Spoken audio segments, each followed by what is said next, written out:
Hello everyone, welcome to Learn with Yasmin. আজিৰ ভিডিঅ'ত আমি পঢ়িম ক্লাছ 12 বায়োলজিৰ চেপ্টাৰ 4 জনন স্বাস্থ্যৰ আজি আমি সাৰাংশ পঢ়িম চেপ্টাৰৰ তাৰমানে চেপ্টাৰটোক ৰিভাইজ কৰিম কাৰণ ইয়াৰ পিছত আমি কোৱেশ্চন এনসাৰ পঢ়িব লাগিব সো কোৱেশ্চন এনসাৰ পঢ়াৰ আগতে চেপ্টাৰটোৰ অকমান মনত পেলাই লও হয়নে সো সাৰাংশত কি আছে যে জনন স্বাস্থ্য বুলিলে আমি কি বুজি পাওঁ জনন স্বাস্থ্য বুলিলে প্ৰজননৰ আটাইবোৰ দিশ যেনেকুৱা শাৰীৰিক আবেগিক আচৰণমূলক স্বচ্ছতাকে বুজায় এতিয়া জনন স্বাস্থ্য বুলি ক'লে কেৱল যে প্ৰজননৰ লগত জড়িত যিবোৰ অংগ আছে অংগসমূহ নিৰোগী বা কাৰ্যক্ষম বুলি নুবুজায় ইয়াৰ লগতে মানুহজন আবেগিক আৰু আচৰণমূলকভাৱে তাৰমানে যদি কোনোবা ব্যক্তিৰ যৌন ৰোগ হৈছে তেতিয়াহ'লে সেইজন ব্যক্তিক কি কৰি দিয়া হয় মানুহে সেইজন ব্যক্তিক আইচোলেট কৰি দিয়ে ওচৰত আহিব নিদিয়ে মানুহজনৰ পৰা দূৰত্ব বজাই ৰাখে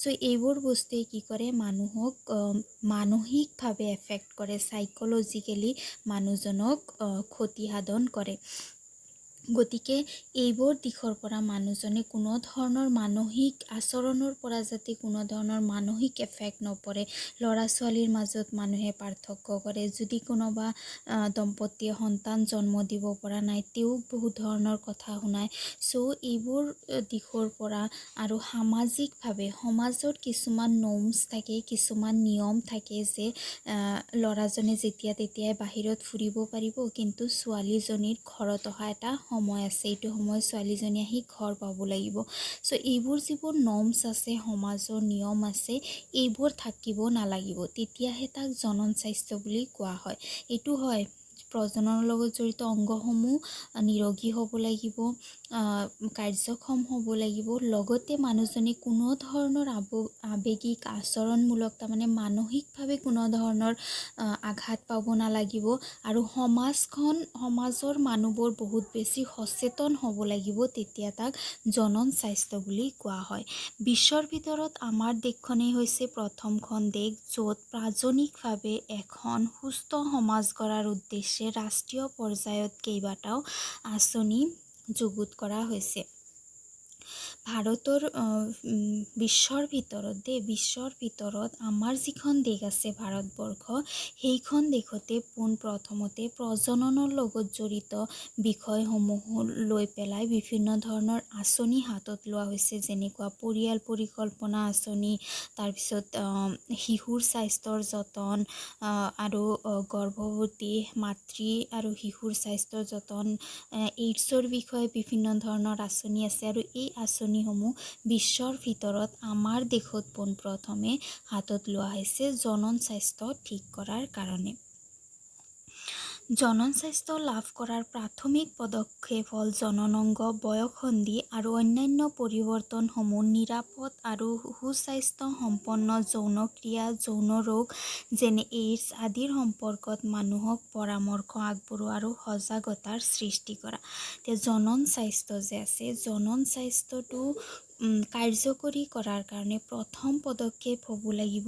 যিবোৰ যুৱক চাম আছে তাৰমানে যিবোৰ যুৱক আছে যৌৱন প্ৰাপ্তিৰ বয়স হোৱা যিবোৰ মানুহ আছে সেইবোৰ মানুহক কি কৰাব লাগিব যৌন অংগসমূহৰ বিষয়ে তেওঁলোকক জ্ঞান দিব লাগিব যৌৱন প্ৰাপ্তিৰ সময়ত কি ধৰণৰ পৰিৱৰ্তন হয় শৰীৰত মানুহে যে সেইটো সময়ত প্ৰজনন ক্ষমতা লাভ কৰে সন্তান জন্ম দিব পৰা অৱস্থাত আহে এইবোৰৰ বিষয়ে তেওঁক অৱগত কৰাব লাগিব তাৰপিছত যৌন ৰোগ যিবোৰ আছে যৌন ৰোগবোৰ কেনেদৰে এজন ব্যক্তিৰ পৰা আন এজন ব্যক্তিলৈ যাব পাৰে যৌন ৰোগবোৰ কেনেকুৱা ধৰণৰ ভয়ানক হ'ব পাৰে কেনেদৰে মানুহে সুৰক্ষিত যৌন প্ৰজনন কৰিব পাৰে বা যৌন প্ৰজননৰ পাৰফেক্ট এইজ কি হয় এইবোৰৰ বিষয়ে যুৱক যুৱতীসকলক অৱগত কৰাব লাগিব তেতিয়াহে জনন স্বাস্থ্য লাভ কৰিব পৰা যাব চ' এই ক্ষেত্ৰত কি কৈছে যে তাৎপৰ্যপূৰ্ণ আঁচনি হ'ল জনন আৰু স্বাস্থ্যৰ যতন নামৰ আঁচনিখনে ইয়াৰ মূল লক্ষ্য হৈছে কেতবোৰ যৌন সমস্যা যেনে অনিয়মিত ঋতুস্ৰাৱ, গৰ্ভাৱস্থাৰ লগত জড়িত সমস্যা, প্ৰসৱ, চিকিৎসাৰ দ্বাৰা গৰ্ভাৱস্থাৰ অৱসান, যৌন ৰোগ, জন্ম নিয়ন্ত্ৰণ, অনুৰ্বৰতা, জন্মৰ পিছত শিশুৰ যতন। যিটো ইয়াৰ কাৰণে এটা আঁচনি আছে জনন স্বাস্থ্য লাভ কৰাৰ কাৰণে। আঁচনিটোৰ নাম হৈছে কি জনন আৰু শিশু স্বাস্থ্যৰ যতন। এইটো এখন আঁচনি হয়। এই আঁচনিৰ সহায়ত কিছুমান সমস্যা যেনেকুৱা অনিয়মিত ঋতুস্ৰাৱ, কিছুমান মানুহ আছে যিবোৰ মানুহৰ যিটো ঋতুস্ৰাৱ হ'ব লাগে কিমান 28 to 29 ডেজৰ ভিতৰত, কিছুমান মানুহ আছে 3-4 মান্থ পিছত ঋতুস্ৰাৱ হয়, কিছুমান মানুহ আছে 15 days 10 days পিছতে ঋতুস্ৰাৱ হয়। এইবোৰ কি হয় অসুবিধা হয়, অত্যাধিক পৰিমাণে বিষায় কিছুমানৰ ক্ষেত্ৰত। এনেকুৱা ধৰণৰ ঋতুস্ৰাৱজনিত যিবোৰ অসুবিধা আছে সেইবোৰ অসুবিধা, তাৰপিছত গৰ্ভ অৱস্থাৰ লগত জড়িত যিবোৰ সমস্যা আছে, কিছুমান ব্যক্তি আছে গৰ্ভৱতী হ'ব নোৱাৰে, কিছুমান মানুহ আছে যিবোৰৰ গৰ্ভপাত হৈ যায় নিজে নিজে, কিছুমান অসুবিধাৰ কাৰণে প্ৰাকৃতিকভাৱে গৰ্ভপাত হৈ যায়। তাৰপিছত চিকিৎসাৰ দ্বাৰা গৰ্ভাৱস্থাৰ অৱসান ঘটোৱা, যিবোৰ অনুৰ্বৰ দম্পতি আছে সেইবোৰক চিকিৎসা কৰাই পেলাই গৰ্ভৱতী কৰোৱা।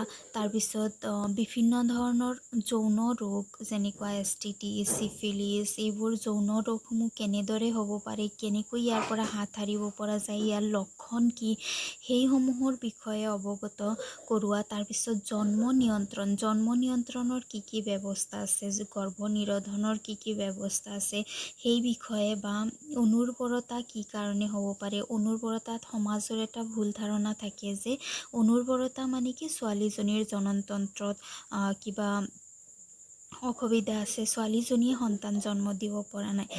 এইটো কি হয় কেতিয়াও সত্য নহয়। ল'ৰাৰ জননতন্ত্ৰতো অসুবিধা থাকিব পাৰে, ছোৱালীৰ জননতন্ত্ৰতো অসুবিধা থাকিব পাৰে। গতিকে সেই সম্পৰ্কে মানুহৰ মাজত সজাগতা আনি দিয়া, জন্মৰ পিছত যিটো শিশু আছে শিশুটোৰ যিখিনি কেয়াৰ ল'ব লাগে, যিখিনি যত্ন ল'ব লাগে, সেইখিনি যত্ন লোৱা হৈছে কি এইটো যিটো আঁচনি আছে এই আঁচনিৰ মুখ্য লক্ষ্য। আমাৰ দেশত জনন স্বাস্থ্যৰ যে সামগ্ৰিক উন্নতি হৈছে তাৰ সূচক হ'ল মাতৃ আৰু শিশুৰ মৃত্যুৰ হাৰ কমি যোৱা, যৌন ৰোগৰ আগতীয়া চিনাক্তকৰণ আৰু চিকিৎসা ব্যৱস্থা, সন্তানহীন দম্পতিলৈ সাহায্য প্ৰদানৰ সুবিধা ইত্যাদি। আমাৰ দেশে পোনপ্ৰথমে জনন স্বাস্থ্যৰ বাবে আঁচনি হাতত লৈছিল আৰু সেই আঁচনিসমূহে বিভিন্ন ধৰণে লাভৱানো হৈছে, উন্নতি লাভ কৰিছে। তাৰ প্ৰমাণ হৈছে কি আজিকালি শিশুৰ মৃত্যুৰ হাৰ, তাৰপিছত গৰ্ভৱতী মাতৃৰ মৃত্যুৰ হাৰ যথেষ্ট পৰিমাণে কমি গৈছে। যিবোৰ যৌন ৰোগ আছে, যৌন ৰোগ সমূহক চিনাক্তকৰণ কৰিব পৰা গৈছে, যৌন ৰোগসমূহ চিকিৎসা কৰিব পৰা গৈছে। যিবোৰ সন্তানহীন দম্পতি আছে, অনুৰ্বৰতা থকা দম্পতি আছে, সেইবোৰ দম্পতিয়ে বিভিন্ন ধৰণৰ চিকিৎসা সাহায্যৰ সহায়ত সন্তান লাভ কৰিব পাৰিছে। উন্নতমানৰ স্বাস্থ্য ৰক্ষাৰ সুবিধাসমূহ আৰু বাসোপযোগী পৰিৱেশত বসবাস কৰা কাৰ্যই জনন সংখ্যা বিস্ফোৰণৰ বৃদ্ধি ঘটাইছে। আৰু এইবোৰ আঁচনিসমূহে যিদৰে লাভৱান কৰিছে, সেইদৰে আঁচনিসমূহৰ পৰা কিছুমান অসুবিধাও হৈছে, যেনেকুৱা জনসংখ্যা বিস্ফোৰণৰ হাৰ যথেষ্ট পৰিমাণে বাঢ়ি গৈছে, কাৰণ মৃত্যুৰ হাৰ কমি গৈছে, গৰ্ভৱতী মাতৃ শিশুৰ মৃত্যুৰ হাৰ কমি গৈছে। মানুহৰ উচ্চ চিকিৎসা ব্যৱস্থাৰ কাৰণে মানুহৰ ৰোগসমূহ চিকিৎসা কৰিব পৰা গৈছে। গতিকে ৰোগীৰ সংখ্যা কমি আহিছে, যাৰ কাৰণে জনসংখ্যা বিস্ফোৰণৰ মাত্ৰা যথেষ্ট পৰিমাণে বাঢ়ি গৈছে। আৰু জনসংখ্যা বিস্ফোৰণক ৰক্ষা কৰাৰ কাৰণে, প্ৰতিৰোধ কৰাৰ কাৰণে বিভিন্ন ধৰণৰ গৰ্ভনিৰোধন পদ্ধতি প্ৰৱৰ্তন কৰা হৈছে। আৰু এই গৰ্ভনিৰোধন পদ্ধতিসমূহৰ ভিতৰত হৈছে বৰ্তমান সহজলভ্য গৰ্ভনিৰোধন পদ্ধতিসমূহ হৈছে প্ৰাকৃতিক পদ্ধতি। প্ৰাকৃতিক পদ্ধতিত কি কৰা হয়, শুক্ৰাণু আৰু ডিম্বাণুক মিলন হ'বলৈ দিয়া নহয়। তাৰমানে এইটো ক্ষেত্ৰত যিখিনি সময় থাকে ৰজচক্ৰৰ 10 দিনৰ পৰা আৰম্ভ কৰি 17 দিনৰ ভিতৰত যদি প্ৰজনন নহয় তেতিয়াহ'লে গৰ্ভধাৰণৰ পৰা হাত সাৰিব পৰা যায়। নহ'লে প্ৰজননৰ সময়ত শুক্ৰ বা বীৰ্য যিখিনি থাকে সেইখিনি বাহিৰত নিক্ষেপ কৰি পেলাই গৰ্ভ নিৰোধন কৰিব পৰা যায়। তাৰপিছত পৰস্পৰাগত পদ্ধতি, প্ৰতিবন্ধক পদ্ধতিত বিভিন্ন ধৰণৰ প্ৰতিবন্ধক ব্যৱহাৰ কৰা হয় প্ৰজননৰ সময়ত, যেনেকুৱা কণ্ডম ব্যৱহাৰ কৰা। তাৰপিছত গৰ্ভনিৰোধক বড়ি আছে কিছুমান, যেনেকুৱা চেহেলি। তাৰপিছত বেজী দিও গৰ্ভ নিৰোধন কৰিব পৰা যায়। অস্ত্ৰোপচাৰৰ দ্বাৰা গৰ্ভ নিৰোধন কৰিব পৰা যায়। অস্ত্ৰোপচাৰৰ দ্বাৰা কি কৰা হয়, পদ্ধতি দুটা হৈছে ভেচেক্টমি আৰু টিউবেক্টমি। যদি পুৰুষৰ ক্ষেত্ৰত কৰা হয় সেইটোক ভেচেক্টমি বুলি কোৱা হয়। সেইটোত কি কৰা হয়, যিটো শুক্ৰবাহী নলী থাকে শুক্ৰবাহী নলীটোৰ মাজত কাটি পেলাই বান্ধি দিয়া হয় যাতে শুক্ৰাণুসমূহ পৰিবাহিত হ'ব নোৱাৰে। ইয়াক ভেচেক্টমি কোৱাৰ মানে হৈছে কি, শুক্ৰবাহী নলীক ইংলিছত কয় ভাছ ডিফাৰেন্স। ভাছ ডিফাৰেন্সক কাটি দিয়া হয়, সেইকাৰণে ইয়াৰ নাম হৈছে ভেচেক্টমি। তাৰপিছত টিউবেক্টমিত কি কৰা হয়, যিটো ফেল'পিয়ান নলী থাকে, ফেল'পিয়ান টিউবটো কাটি বান্ধি দিয়া হয়। সেইকাৰণে ইয়াক কি বুলি কোৱা হয়, টিউবেক্টমি বুলি কোৱা হয়, যাৰ ফলত ডিম্বাণু আগৰ ফালে আহিব নোৱাৰে। এইবোৰ পদ্ধতি কৰি পেলাই জনন স্বাস্থ্যৰ বাবে গৰ্ভনিৰোধনৰ বাধ্যতামূলক নহয় যদিও গৰ্ভনিৰোধন প্ৰতিৰোধ আৰু একেবাৰে ত্যাগ কৰিবলৈ এইবোৰ পদ্ধতি ব্যৱহাৰ কৰা হয়। এইবোৰ পদ্ধতি ব্যৱহাৰ কৰাৰ লক্ষ্য হৈছে যাতে গৰ্ভধাৰণ প্ৰতিৰোধ কৰিব পৰা যায়, বা যদি কাৰোবাৰ অলৰেডি 2টা সন্তান হৈ গৈছে তেতিয়াহ'লে তেওঁলোকে একেবাৰে গৰ্ভধাৰণ ত্যাগ কৰিবলৈ এইবোৰ ব্যৱস্থা কৰিব পাৰে।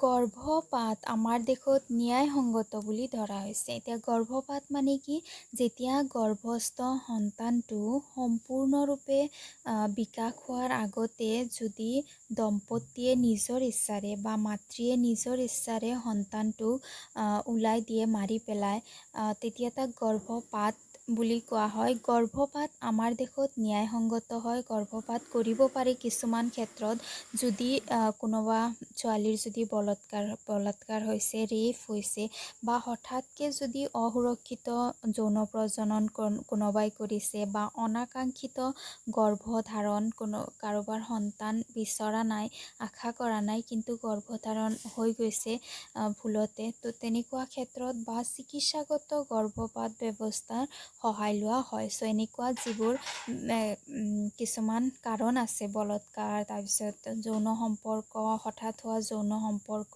যদি ছোৱালীজনীৰ বিয়া হোৱা নাই কিন্তু গৰ্ভৱতী হৈ গৈছে, আশা কৰা নাই, অলৰেডি পৰিয়াল সম্পূৰ্ণ হৈ গৈছে, তেতিয়া অনাকাংক্ষিতভাৱে যদি গৰ্ভধাৰণ হৈছে, তেনেকুৱা ক্ষেত্ৰত গৰ্ভপাত কৰা আমাৰ দেশত ন্যায়সংগত হয়।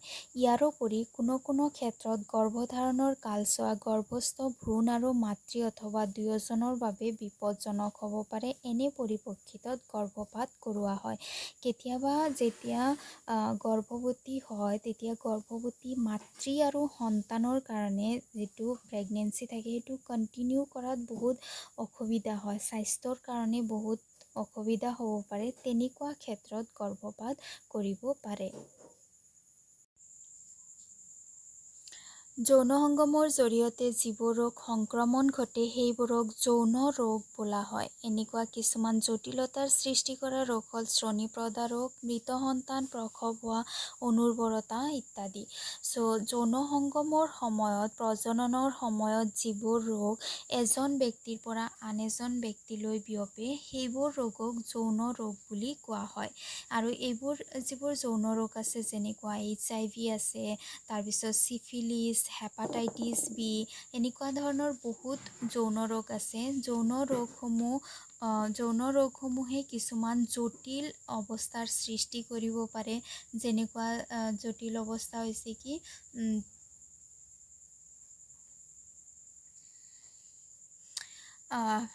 PID শ্ৰোণীপ্ৰদা ৰোগ। শ্ৰোণীপ্ৰদা ৰোগত কি হয়, তলপেট সাধাৰণতে তলপেট বিষায়। ছোৱালীৰ ক্ষেত্ৰত কি হয়, মৃত সন্তান জন্ম হ'ব পাৰে। তাৰপিছত বা অনুৰ্বৰতাৰো সৃষ্টি হ'ব পাৰে। কেতিয়াও সন্তান জন্ম দিব নোৱাৰিবও পাৰে যদি ব্যক্তিৰ যৌন ৰোগ থাকে। তাৰপিছত যৌন ৰোগ যিবোৰ আছে, যৌন ৰোগসমূহৰ বিভিন্ন ধৰণৰ লক্ষণ আছে। যেনেকুৱা ধৰণৰ যিবোৰ যৌন অংগ আছে, যৌন অংগসমূহ খোজায়। ছোৱালীৰ ক্ষেত্ৰত যোনি আৰু পুৰুষৰ ক্ষেত্ৰত শিশ্নৰ মাজেৰে বিভিন্ন ধৰণৰ ৰক্তক্ষৰণ হয়। ছাল ফুলি উঠে, যৌন অংগৰ ছালসমূহ ফুলি উঠা দেখিবলৈ পোৱা যায়। এনেকুৱা ধৰণৰ বিভিন্ন লক্ষণ আছে। গতিকে লক্ষণসমূহ যেতিয়া ধৰা পৰে তেতিয়া চিকিৎসা কৰোৱা অতি প্ৰয়োজনীয়। আগতীয়াকৈ যদি চিনাক্তকৰণ হয় আৰু ব্যক্তিয়ে যদি চিকিৎসকৰ ওচৰত গৈ পেলাই চিকিৎসা কৰে, তেতিয়াহ'লে এনে ৰোগৰ পৰা হাত সাৰিব পাৰে। এই ৰোগৰ পৰা হাত সাৰি থাকিবলৈ কিছুমান সাৱধানতা অৱলম্বন কৰা উচিত। যেনেকুৱা অজ্ঞাত ব্যক্তিৰ লগত অথবা বহু অংগীৰ লগত যৌন ক্ৰিয়াৰ পৰা বিৰত থকা, সংগমৰ সময়ত কণ্ডম ব্যৱহাৰ কৰা ইত্যাদি। যৌন ৰোগসমূহৰ পৰা হাত সাৰি থকাৰ কাৰণে কিছুমান ব্যৱস্থা গ্ৰহণ কৰিব পাৰে প্ৰত্যেকজন ব্যক্তিয়ে। যেনেকুৱা যদি কোনো অজ্ঞাত ব্যক্তি আছে, যিজন ব্যক্তিক নাজানে, সেইজন ব্যক্তিৰ সৈতে কেতিয়াও যৌন প্ৰজনন কৰিব নালাগে। অথবা যদি যৌন প্ৰজনন কৰে, তেতিয়াহ'লে ব্যক্তিজনৰ কিবা যৌন ৰোগ আছে নেকি সেইটো টেষ্ট কৰাই ল'ব লাগে। বহুত ব্যক্তিৰ সৈতে যৌন প্ৰজনন কৰিব নালাগে। যৌন প্ৰজননৰ সময়ত কণ্ডম ব্যৱহাৰ কৰিব লাগে। যদি কাৰোবাৰ পৰা যদি ব্লাড লৈছে কিবা স্বাস্থ্যৰ অসুবিধাৰ কাৰণে, তেতিয়াহ'লে সেইটো ব্লাড আগতে টেষ্ট কৰি পেলাই তাৰপিছত ল'ব লাগে। আগতে ব্যৱহাৰ হোৱা বেজী কেতিয়াও ব্যৱহাৰ কৰিব নালাগে। এনেকুৱা ধৰণৰ বিভিন্ন ধৰণৰ সাৱধানতা আছে, সেইবোৰ অৱলম্বন কৰিলে যৌন ৰোগৰ পৰা হাত সাৰিব পৰা যায়। গৰ্ভধাৰণ কৰিবলৈ অক্ষম হোৱা অথবা দুবছৰে অসাৱধানতাৰে যৌন জীৱন যাপন কৰাৰ পিছতো কোনো দম্পতীয়ে সন্তান জন্ম দিবলৈ সক্ষম নহ'লে তেনে ব্যক্তিক অনুৰ্বৰ বুলি কোৱা হয়। যদি কোনো ব্যক্তিয়ে সন্তান জন্ম দিব নোৱাৰে, অসাৱধানতাৰে কেইবাবছৰো যৌন প্ৰজনন কৰাৰ পিছতো যদি কোনো দম্পতীয়ে সন্তান জন্ম দিব নোৱাৰে, তেনেহ'লে তেনেকুৱা দম্পতীক অনুৰ্বৰতা বুলি কোৱা হয়। এতিয়া অনুৰ্বৰতা তেনে দম্পতীক সহায় কৰিবলৈ বৰ্তমান কেইবাটাও ব্যৱস্থা গ্ৰহণ কৰা হৈছে। যিবোৰ দম্পতীয়ে সন্তান জন্ম দিব নোৱাৰে, সেইবোৰ দম্পতীক সন্তান দিয়াৰ কাৰণে বহুত ব্যৱস্থা গ্ৰহণ কৰা হৈছে আজিকালি। সেই ব্যৱস্থাসমূহৰ ভিতৰত যিটো অন্যতম ব্যৱস্থা আছে, অন্যতম ব্যৱস্থাটো হৈছে কি, নল শিশু আঁচনি, টেষ্ট টিউব বেবী। এই টেষ্ট টিউব বেবীৰ ক্ষেত্ৰত কি কৰা হয়, যিটো শুক্ৰাণু আছে, শুক্ৰাণু আৰু ডিম্বাণুক বাহিৰত ক'ৰবাত মিলন ঘটাই নিষেচন কৰাই পেলাই যিটো যোজন কোষৰ সৃষ্টি হয়, যোজন কোষটো কিছুদিন কোষ বিভাজন হ'বলৈ দি ভ্ৰূণ সৃষ্টি হোৱাৰ পিছত সেই ভ্ৰূণটো স্ত্ৰীৰ জননলীত সংস্থাপিত কৰা হয়। এই পদ্ধতিক নলশিশু আঁচনি বুলি কোৱা হয়। ইয়াৰ উপৰিও বহুত ধৰণৰ আঁচনি আছে। যেনেকুৱা IVF আছে, তাৰপিছত এম্ব্ৰায়' ট্ৰান্সফাৰ আছে, য'ত যোজন কোষটো ভ্ৰূণত স্থানান্তৰ কৰি তাৰপিছত স্ত্ৰী গৰ্ভলৈ স্থানান্তৰ কৰা হয়। ইন্ট্ৰাইউটেৰাইন ট্ৰান্সফাৰ আছে, জৰায়ু স্থানান্তৰ। এনেকুৱা ধৰণৰ বহুত ধৰণৰ ব্যৱস্থা গ্ৰহণ কৰা হৈছে অনুৰ্বৰ দম্পতীক সন্তান দিয়াৰ কাৰণে। চ' ইয়াতে আমাৰ সাৰাংশ কমপ্লিট হৈ গৈছে। আজি ভিডিঅ'ত ইমানখিনিয়ে। ভিডিঅ' কেনেকুৱা পালা জনাবা। যদি ভিডিঅ' ভাল লাগিছে লাইক কৰা, বন্ধু বান্ধৱৰ সৈতে ভিডিঅ' শ্বেয়াৰ কৰা আৰু চেনেল ছাবস্ক্ৰাইব কৰা। Thank U.